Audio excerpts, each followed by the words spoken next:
Hey guys, I want to do a book review on one of the book vlogs I did, um, Passing. I'm first going to go ahead and give you my Goodreads rating. This book I gave a 4 out of 5. I really enjoyed it. It circled with a lot of women back in the day, Irene and Claire, and I guess they knew each other as kids and they bumped into each other in the city, Chicago. And at first, you couldn't place her because she looked like a white woman, and they're both light skinned.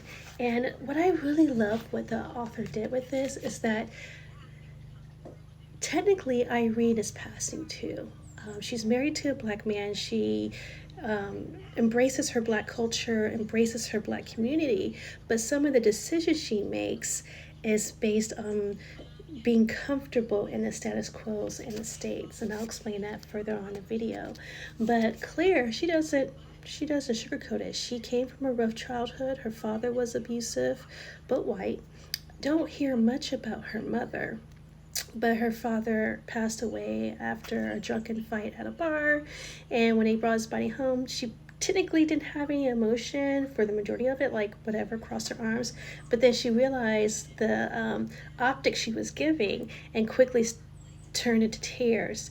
And her friend Claire, and I say that, I mean, her friend Irene, I say that loosely because I think they're more frenemies than friends. Claire may wholeheartedly want to be friends, but Irene is not into that at all. But after, her father passed and she kind of pretended grief because she really didn't like her dad.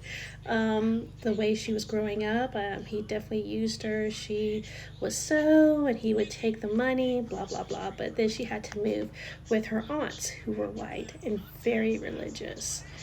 Oh, Christianity and white feminism or whiteness, white women. It was just a recipe for disaster. They basically made her feel awful about her black heritage, leaning on the racism of the Bible with the story of Ham. We all know it.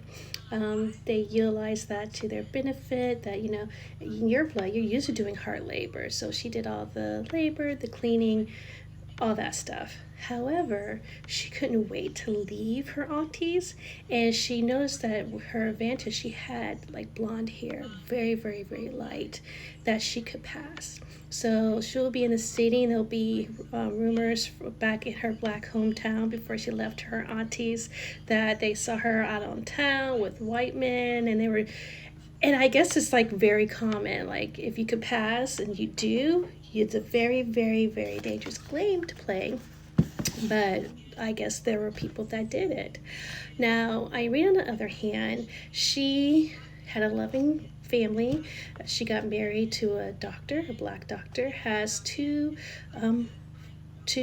boys that are school age, and she met Claire again, like at a lunch as they were adults, and Claire was head over heels and started visiting her, and they kind of rekindled their friendship, whatever. But the worst thing that Claire did, and I'm trying to see what her motive was. I think she didn't want to be alone, and she wanted other people to be part of the danger with her because she's married to a very wealthy white man, has a daughter, totally disconnected from the daughter, don't really care. The girl's like in boarding school in Switzerland. She doesn't care. It's like she has no paternal instinct or love for her own offspring. And that's another thing that they brought up here, that if you're passing, because she has a friend, she invites Irene and this other woman, this friend, also married to a black man. So Irene and this other woman, they're black, and even though they're really lying, they could pass, they don't. They own their blackness. But one story that they were sharing is that they can't have more kids. Having kids is stressful because even though they're light bright and they're married to a white man, God forbid they know that genetics works weird and that baby could come out brown. So they just like the whole 9 months, they're racked with worry and anxiety of what color this kid's going to be. Will it still perpetuate their lie or will it out him? And if their baby comes out light bright like them and just like their papa and white and can pass that line on of being white, that's all they want. They don't want to keep risking and having more kids and having one kid pop out brown. So I thought that was interesting because that is very, very true. But Claire, she invited these two women to her like really nice house. She's married to a wealthy white man. And talking, I guess she's very charismatic. She can like just own the room. She's beautiful, blah, blah, blah. So they're just talking and they're doing small talk. And she's like, I can't wait for you to meet my husband. They meet her hubby, and he's a racist bastard. Every stereotype he could have about the black and slaves or black people in general, he does. But the fucked up thing about this is that they don't know this. Her two friends she invited. So since they own their blackness, they automatically know, oh man, she put in a situation that we gotta hide who we are. And also, we gotta play along with it and be white women like her. So they leave that really awkward situation unscathed. He obviously nothing. And he calls Claire Nig, a short word for, the derogatory word, because obviously in the summer she tans. That's not a red flag for him, though. He still thinks she's white. He's insistent that she's white. So he travels a lot for work. So he goes off to business or whatever.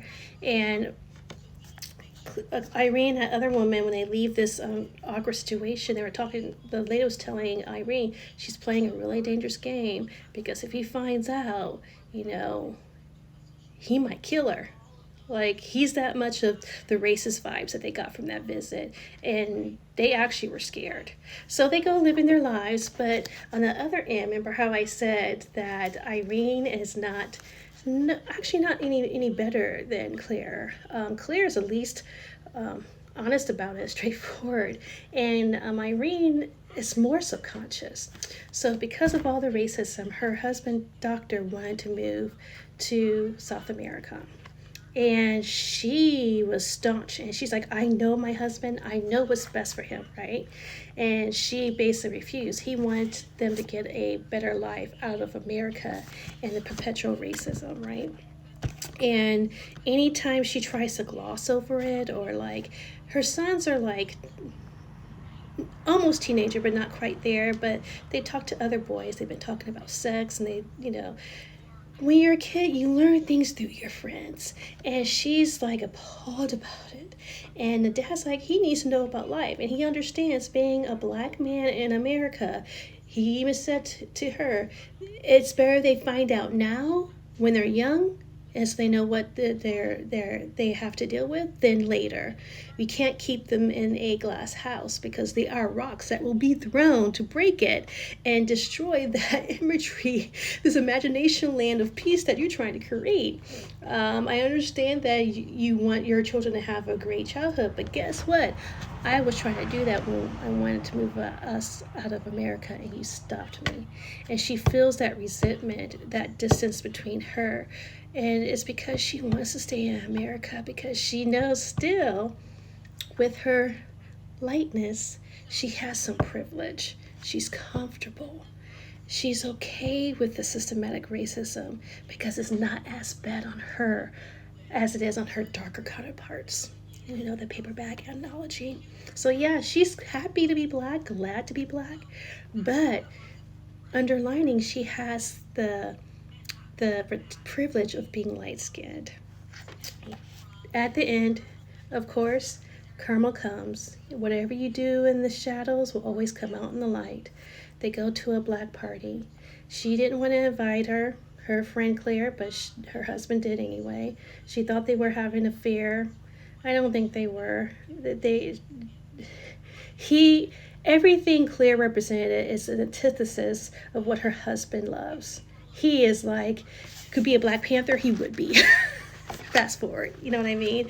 Everything Claire was, no, he was just, she was like a menagerie, a glass animal that he was like intrigued at and want to study, you know?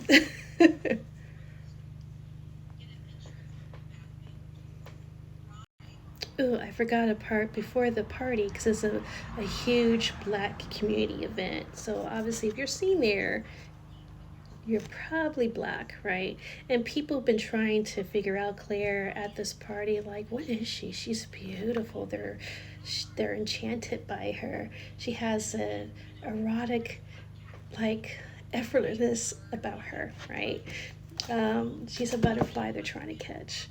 And Irene is like obviously perturbed about that because she's feeling that she's the opposite, that she's withering back into her cocoon and her shine has disappeared because the chasm between her and her husband is growing wider and wider.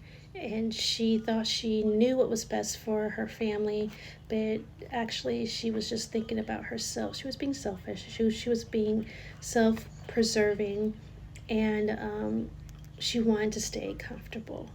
And he wanted a new life and be uncomfortable and get out of the status quo and seek out what true happiness without getting hated for the color of your skin felt like. And she did not want to take that chance. She still wanted to cling on to the little privilege she had as a light-skinned woman. Though she said she was Black, she still had privilege over the others that were darker than her. But she did acknowledge that, you know. Before the party, she and another Black woman, and this woman couldn't pass, she's Black, but they're friends. They're arm in arm in the city, Chicago, and they're going shopping and just being friends. Now that was a real friendship, and they ran into Claire's husband. And he reached out his hand because obviously he recognized her. He met her, and then he realized who she was with. And he's not stupid. He's a financier. He put two together, and you know what Irene did? Pretend like she didn't know him and just walked on and basically ran away. But she kept thinking about the situation. She's like, oh man, should I tell Irene? Should I tell Claire what happened? Should I tell my husband? But guess what? She doesn't. So his hatred seed is growing in his belly, right? He knows something's going on. So he's setting a trap for his little sweet little Claire wife, right? He's gonna catch her. He's gonna catch her tail. So he basically told her, I'm going out of town. He always does. So because he's going out of town, you know, Claire is becoming more emboldened. She's doing more things in the Black community, always going to the Black community. Every time he goes on a business trip, she's always in the Black community because I think she earns that connection. She misses her roots. She knows what she's doing. She's becoming more careless. And I kind of think she knows she's going to get caught. And I think she knows that it's going to end badly. It's not going to have a bad resolution. And she wants to be free. Even in this passing world, she's a prisoner. She's a slave. And she realized that the grass was not greener, but now it's too late, right? So anyway, so he tells her, I'm going on a business trip. I'll see you later, honey. He goes. She goes to this party. Everybody's dancing, whooping it up. And knock on the door. Here's her husband. He calls for her and basically calls her out of her name, of who she really is. She's by a window. They're up high in this building.